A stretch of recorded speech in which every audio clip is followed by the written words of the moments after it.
This is the virtual Q&A for the cast of Bleach. I am your host, Xavier Josiah, and for the next hour, we will be talking and asking questions with our favorite Soul Society members and friends. Before I do that, I want to remind our viewers that if you want to enjoy a panel with awesome guests like this, plus exclusive merchandise, go to findthemetaverse.com and trust me, it's your one-stop shop for anime and more. With that said, let me introduce you to our guests at this time. First, we have the voice of everybody's favorite anime crush, Odahime, the very talented Stephanie Sheh. Stephanie, how are you doing? Hi, I'm good. I'm good. I apologize for the messy studio in the back. It's pandemic times. No one else comes in here, which is why I don't clean. And then I didn't anticipate my camera to be so wide. Sorry. I think your fan base may have grown because you may have be able to, adapt to the fan base that you have. So I'm pretty sure they're all the same thing. Trash sparks joy, like holding a puppy. You're the antithesis of Marie. What's her name? Kondo. The Kondo, yeah. The Kondo method. It's the Stephanie method. Exactly. So next up, we have the voice of Rookia, aka the worst artist in the Soul Society, actor Michelle Ruff. Hi.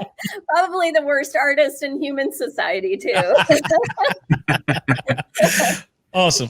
And last but certainly not least, the voice of substitute Soul Reaper, Ichigo Kudasaki, and anime's resident bad boy, the one and only Johnny Young Bosch. How you doing, my man? Doing good. Glad to be here. I can't tell you how awesome this is to be a part of this. I am a huge fan of this series. It has been honestly, I grew up with the Dragon Balls and the Yu Yu Hakusho's, and I'm like, who is going to replace this? And then Bleach comes in, and I'm like, oh, I'm good.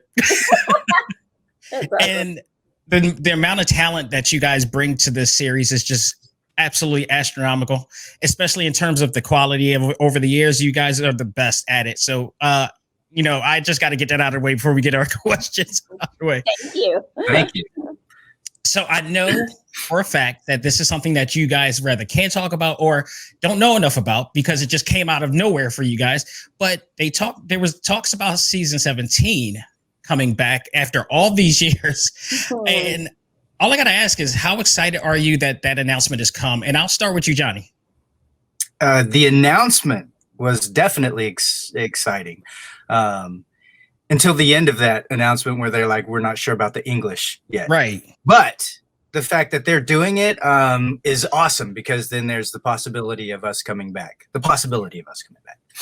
Yeah, absolutely. Michelle, what about you? When you heard the news?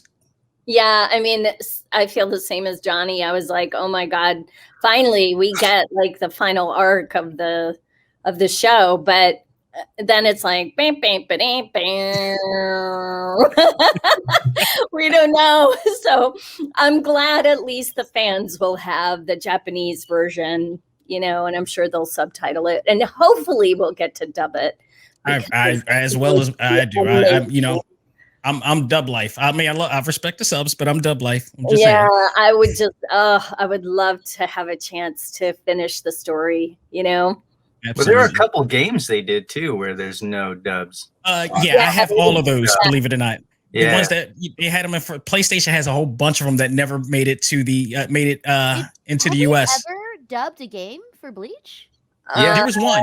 There was one. There was one way back when we were doing this series. I didn't even realize. Okay. Yeah, but every other one was in Japan for the portable version and such. It was awesome, but I had to pay a whole lot of money to get it. Those imports. Loyal. That's true. That is loyal commitment. Hey, look, I love quality and I love my anime. So you bring them together, you got y'all. Stephanie, what about you? What are your thoughts on that? Okay, I'm going to just admit right now, I'd been tagged in a few things, but I was very confused and I really didn't know. This is how you know that Michelle and Johnny are not lying when they're like, we don't know. Because when you were season 17, my first thought was did we do 16 seasons? That's a lot. I was I knew we did a lot. I was 16 seasons a lot. And then I was So I'm not even sure. Like, I thought it was like a movie, or I don't know. Right. Like, I don't even know. Like, obviously would love to do it. I do think it's exciting. Is it regardless or irregardless? You know what I mean. I always have that discussion You too. know what I mean. You know what I mean. Because I did feel like when we ended it, like there was more story. So it's cool that there's more story. We would love to be able to make that story in English for all y'all. But I don't have enough room in my brain. Like, unless it's like I'm standing in the booth and there are beeps and there's Orihime on the screen. Right. I don't even try to speculate. I can't. It would just like cause me so much anxiety. And plus now it's like there's so much hype behind it. It's like if we don't get to do it, it's going to be disappointing anyway. That's the way I feel like it's going to go. It's like, I think you guys have gained such a great fan base. You said that's how you feel like it's going to go? Is you think that we're not going to get to do it? No, and it's going to be disappointing? No, in the sense that... Don't get me in trouble with fans. No, in the sense that, like, I think if we don't get a dub version of it, because you guys have acquired such a great fan base, that somebody's going to want to petition it of some sort. Yeah. So yeah, we'll see. We're always the last to find out. So I'm sure, like, I always find stuff out on my Twitter feed. Fans will find stuff out about stuff that's been released that I'm in that I don't even know it's been released yet. I'm like, oh, I guess I can announce it. The fans are your agents. Like, even then, man. I know, it's so tricky. Yeah, like, even because, like, what if you like see a press release and you're like, that looks like an official press release, and then it was a rumor, and then you say something and then you get in trouble. Yeah. I always check with the production first before I say anything. So there's your moral. Don't say anything unless somebody slides it across my table physically. Right. Okay, that's a good idea. You got to go ahead. Exactly.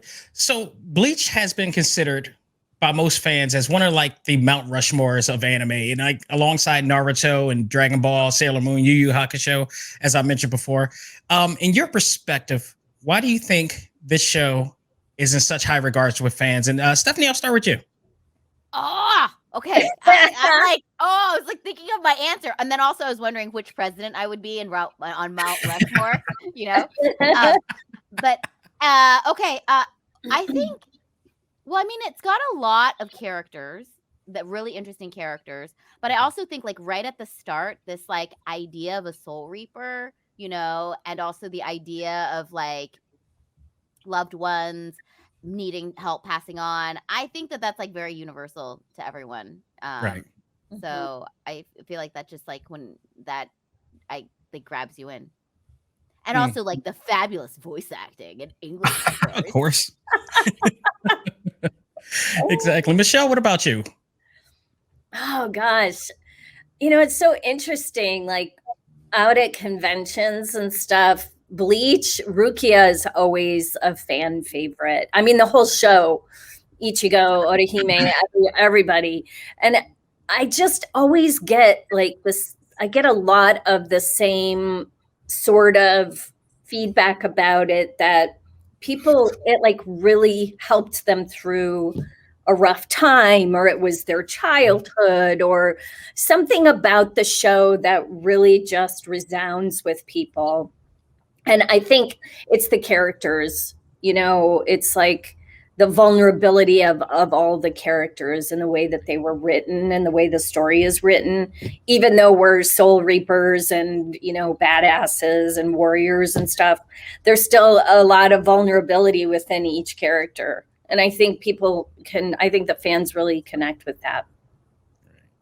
Johnny, what about you? What are your thoughts on that?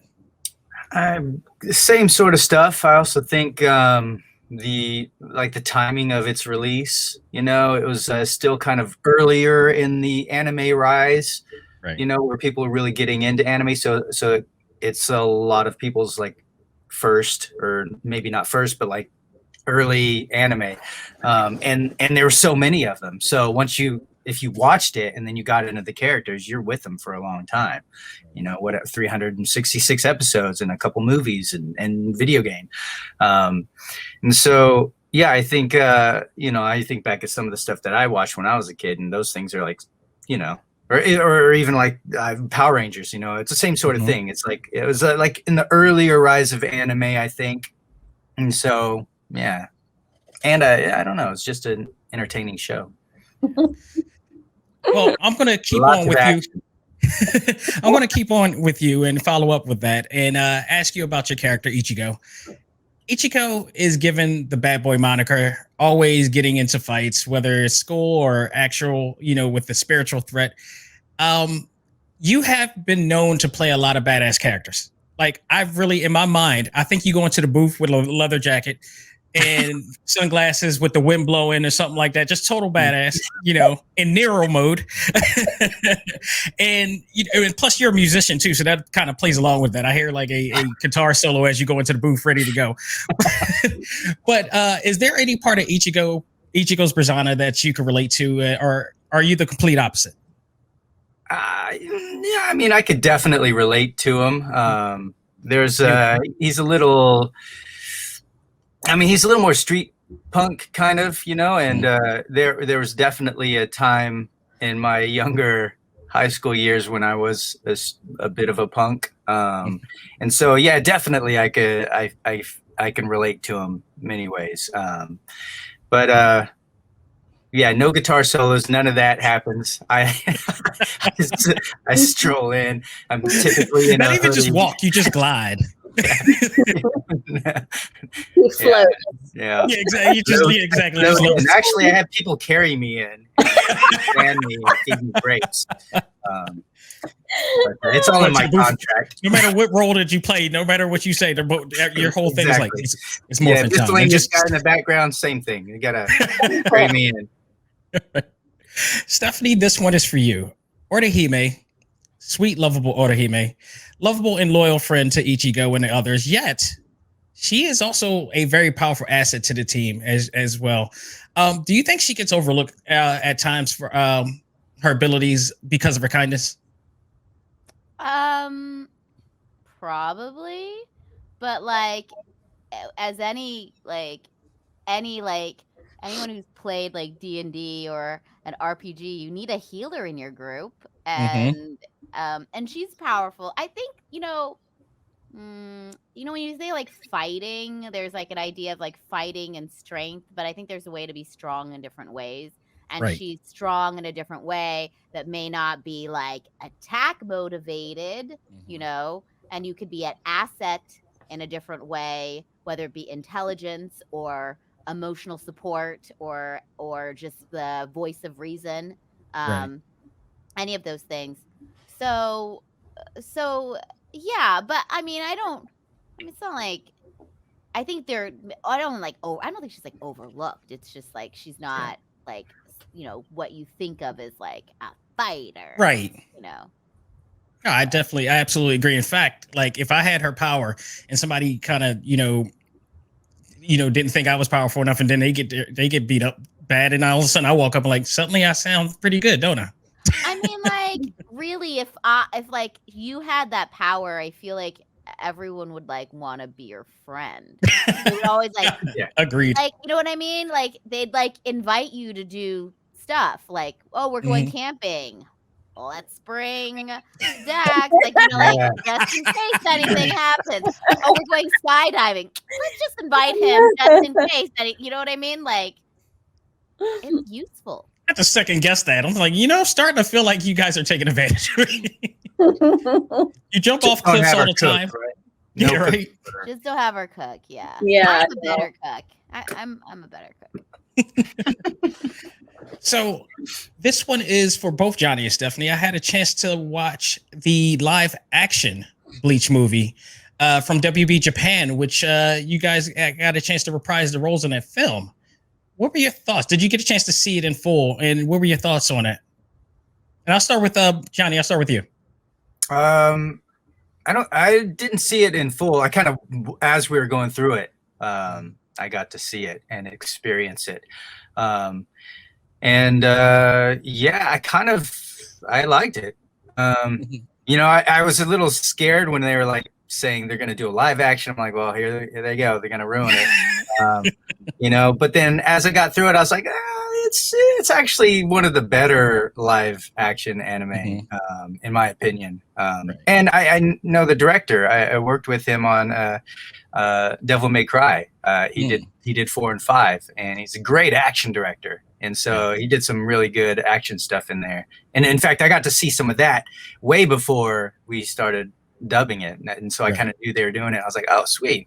In fact, when I was working on Devil May Cry, he was showing me some of the action scenes, which was kind of cool. Yeah.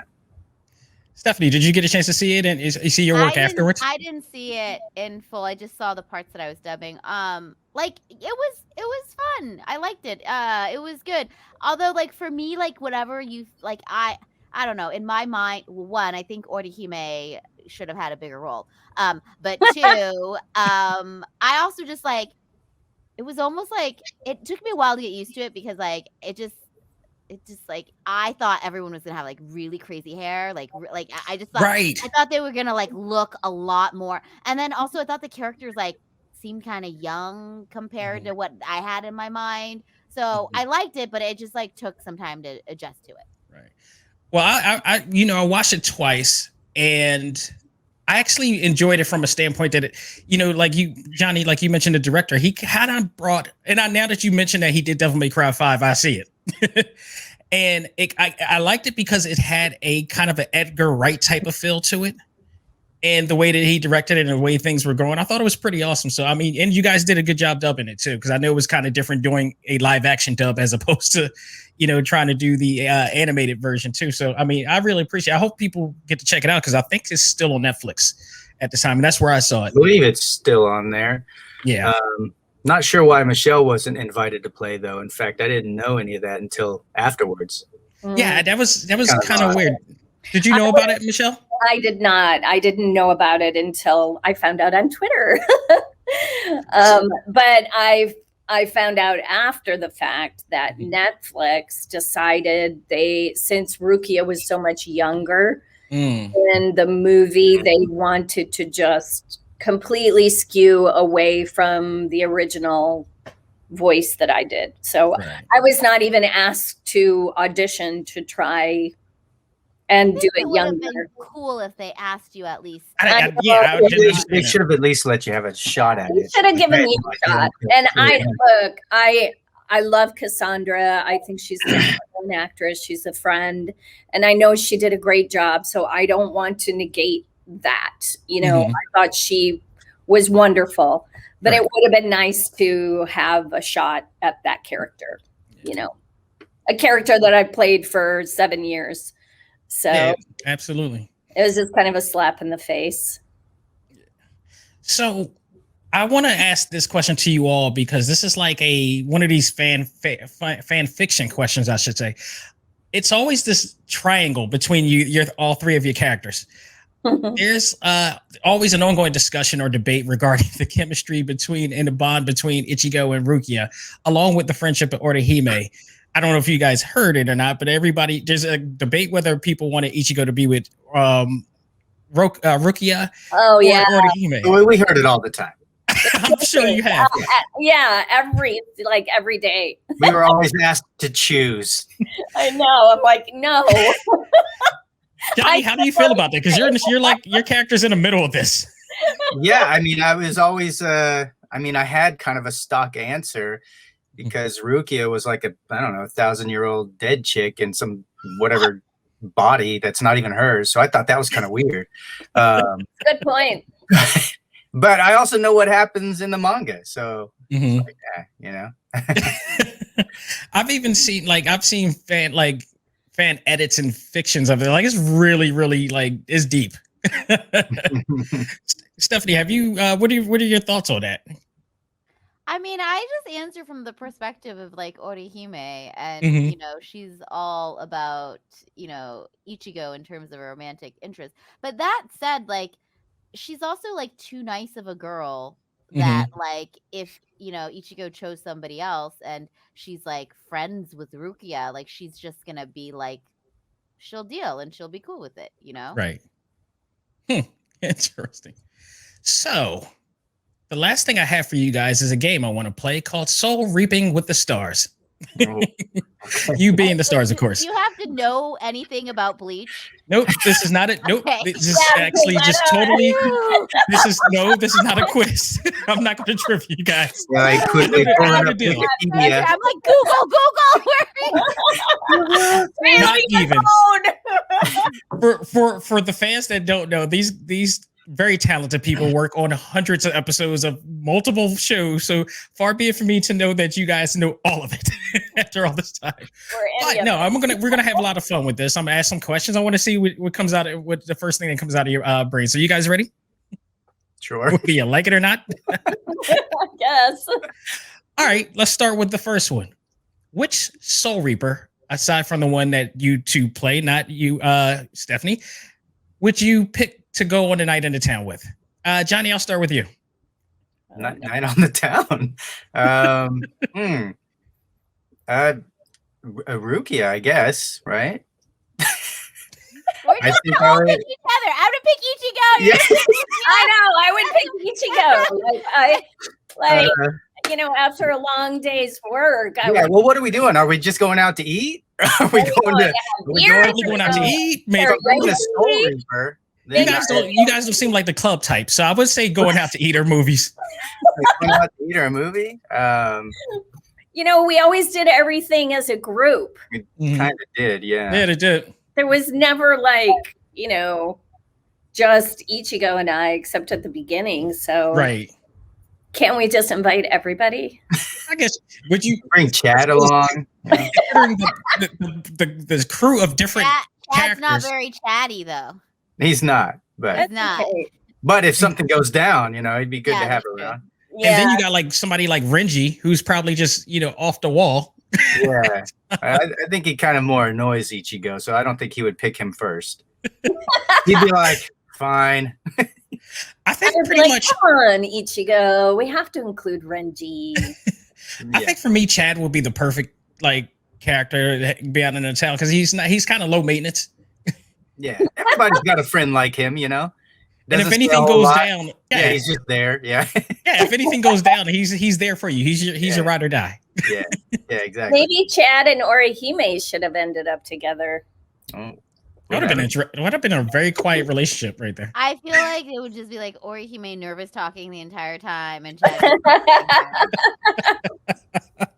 Chad just eating terrible food and not saying anything. Chad would eat that food and just not even complain. Chad would be the happiest guy in the whole universe. All right, next question. And somebody may have already answered this question at the beginning, but who among the three of you, have even worse art skills than Rukia? Nobody. Rukia's pretty bad. That is it's horrible.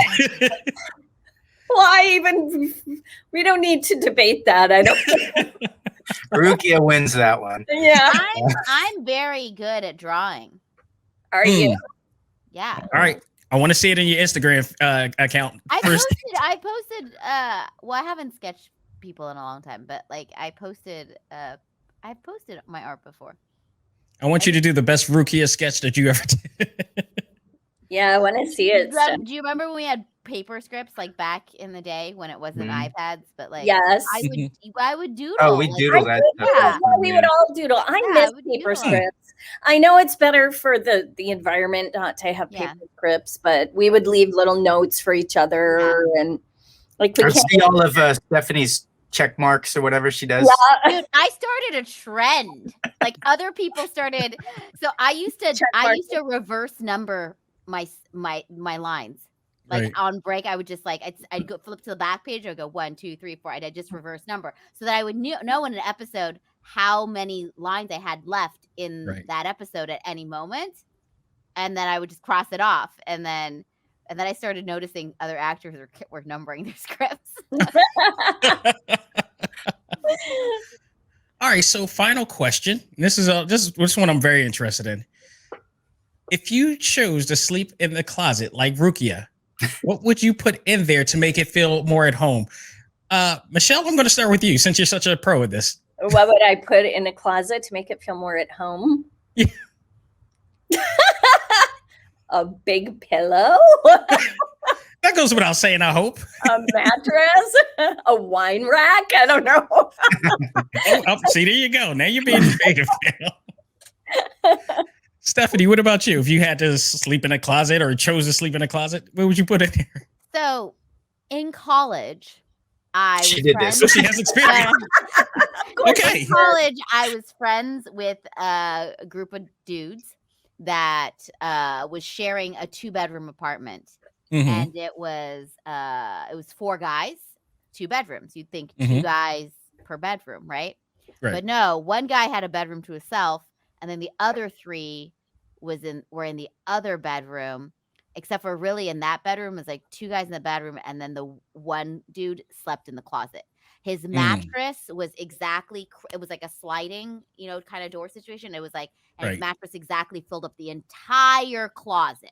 Like there was Oh, no wow. room to walk. And he did it because he wanted to pay less rent. So, Hey. so anyways, I have not done. Okay. I think the only thing that I really need in my closet to make it feel homey is my dog. Oh, Oh, you had to be the one. no. By the way, really cute dog. I've seen him on your account every so often. Excuse He me. is very cute. I don't think he knows how cute he is. I was just like, Oh, yes, he does. If he's anything like my Jack Russell Terrier, yes, he is. He hamps he it up. doesn't. I don't think he does. He's just like, and I just like I tell him every day, and he's like, get out of my face. He's like, we have that like relationship where it's like, like in high school, if you were like crushing on somebody, but they never crushed on you when like you were crushing on them. I feel like that's my relationship with my dog. Oh, Like And then whenever when he touches on you, you're right, not like touching when on he him. wants to snuggle, it's when I'm busy and I just can't, right. And then when I want to give him affection, he is like just not into it. It's just like not in the mood. It's just He's like a cat. it's very frustrating. Sounds like. We're cat. He does sound like a cat. And last, Johnny, what would you have? Okay. Well, yeah, I'd We have have time to think about this. Yeah, I'd have a cushion, a pillow. I'd have a mini fridge, it's fully stocked. Probably have like a router above that with a computer on top. This here. With my streaming and all that going on there. This guy here.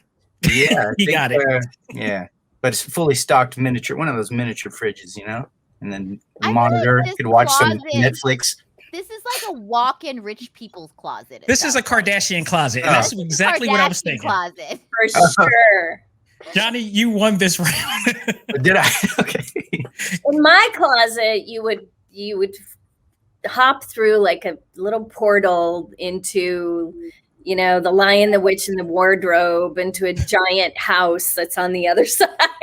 Well, I didn't know we could make it a fantasy. Right? She Sorry, heard remind you yours to and also she want to step it up. slide. Yeah. Yes, the whole thing. If there's a Oh, roller yeah, well, in coaster my ride, closet, I can fly. or I don't know. This might be a little old, but like Real Genius, when you go in it and it like takes him down the thing, and he's like on a cart. Like There those you Get Smart type of episodes. go. Exactly. Yeah. Yep. That would be in my closet. Okay, you all won in this case. Perfect. Well, guys, thank you so very much for being a part of this. You've been absolutely awesome. It's been an honor to have you guys, and thank you for all of the work that you put on to every single episode, which is possibly the largest amount of episodes in quantity of episodes I've ever watched. You guys are absolutely fantastic, and I hope that we get to see you in that new season. I'll just say that. Fingers Thank crossed. So, Yeah. last thing, I want to give you guys a chance to plug to your fans and tell them where you can be found. So I'll start with you, Steph. Where can your fans find you? I am just at Stephanie Sheh on Twitter, and then on Instagram I'm the number 2, and then my last name is Touche. Get it? I joined TikTok recently, and I don't understand it, but I'm trying to post funny videos. God bless you. I don't understand it. Like my first video got like 2 million views, and I have like right now I have like 100-some thousand followers. But then like recently my videos are only getting like 100,000 views, and I'm like, I don't understand the algorithm. It's so hard to figure out. That's why I stayed away. Really confused.